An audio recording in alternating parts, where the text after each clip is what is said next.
Hindi ko alam bakit may mga panting na iwan.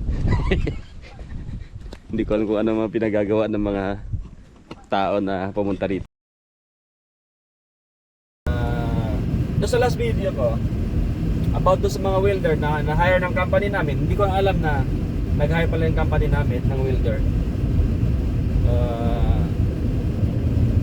Nag-hire sila ng ang natanggap 25 na welder. Ngayon, simula nung pinost yung video na yon, may ilang nakakapanood, nagme-message sa akin in private. Sa totoo lang,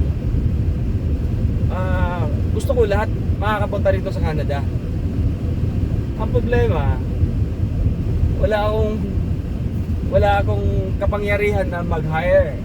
Kasi yung iba sa akin na humihingi ng tulong para mag-apply o mag-hire, hindi ko po kaya dahil wala po akong kakayahang mag-hire. Uulitin ko po, isa lang po akong ordinaryong empleyado. Ang kaya ko lang gawin magbigay ng kaunting information na ayon sa abot ng aking nalalaman lang. Ngayon, doon sa mga welder na interesado magpunta ng Canada, sa totoo lang, ang kailangan nyo lang gawin alamin, information lang talaga ang kulang. Alamin kung saang agency mag-a-apply, tapos legit na agency, yung wala kang babayaran. Kasi sa totoo lang, pag sa Canada ka nag-apply, wala naman talagang babayaran dito yung mga skilled worker. Yung mga semi-skilled worker, may mga nababalitaan tayo, pero personally, may mga kilala akong pumunta rito na hindi gumastos. Mga skilled worker na hindi gumastos. Kahit doon sa mga boaters na pumunta dito, hindi sila gumastos. Sagot ng company lahat. Ngayon, sa mga welder na interesadong pumunta dito sa Canada, gaya ng sinabi ko, kailangan nyo lang is information. Kung saan mag-apply, kung anong agency. Kasi kung mahaba na yung experience, sigurado ako papasa ka sa sa interview at saka sa trade test kung meron man. Bahala na yung agency kung ano man. Ngayon, dahil wala akong kakayahan, tingnan nyo yung page ko. Marami akong post doon. Share pala, hindi ko post. Marami akong share doon ng mga agency na nag-hire.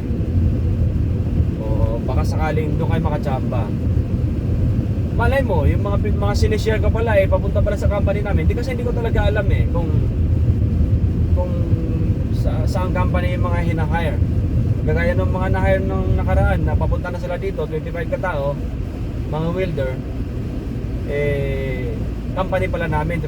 Nag-usap kami ng matagal, ilang araw. Bandang huli, tinanong ko kung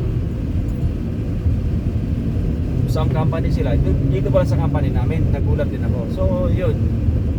Tsaka nung nag-hire kami nung nakaraang November, December, hindi welder yun, industrial electrician, industrial mechanic o millwright, kagaya ko.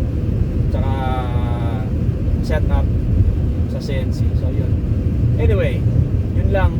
Sana yung mga interesado mag-apply, huwag mawala ng pag-asa kapag kasi alam naman natin kung gaano karami yung welder sa Pilipinas. Sigurado ako pag nag-hire yung isang agency papuntang Canada, puputaktihin yun ng pagkarami-raming aplikante na welder. Kasi Pilipinas yan, yung mga mahusay na welder nasa Pilipinas. So sigurado ako mag-aagawan marami. Kunyari, mag-hire kagaya nun, 25 katao, ilang daan kaya yung nag-apply nun. So subok lang, wag ayaw, try and try. Anyway, yun. Shout out pala, bago ko makalimutan, may mga nagpapa-shoutout. Hindi ako sanay sa shoutout. Kay, ano pa pangalan nun? Christian Cañete. Shoutout sa iyo. Bye Christian, mistak din At saka kay Daryl, ano ba yung apelyido nun? Daryl Kaday. Pare, bye. Yun. Galing ako nag-fishing, wala akong huli. Dahil yun nga, rubber yung aking ano. Pero tingnan nyo yung video doon sa fishing ko, nakakatuwa. Dahil mayroong pangyayaring hindi, sasabihin ko na para hindi na hindi, mamaya na. Ayan. Tinigil ko muna yung aking paghahagis ng aking ano pingwit. Kasi may mga may mga itik na lumapit, baka may kainin niya yung aking ano hook. Baka madisgrasya pa yung itik, makulong pa ako. Naglakad ako ng kalating oras. Tapos dito ako, andito yung aking mga fishing gear. Napili ko itong liblib na to. Yan, yung lake. Kaso pagdating ko dito merong yan merong higaan. Yan. At mga panty.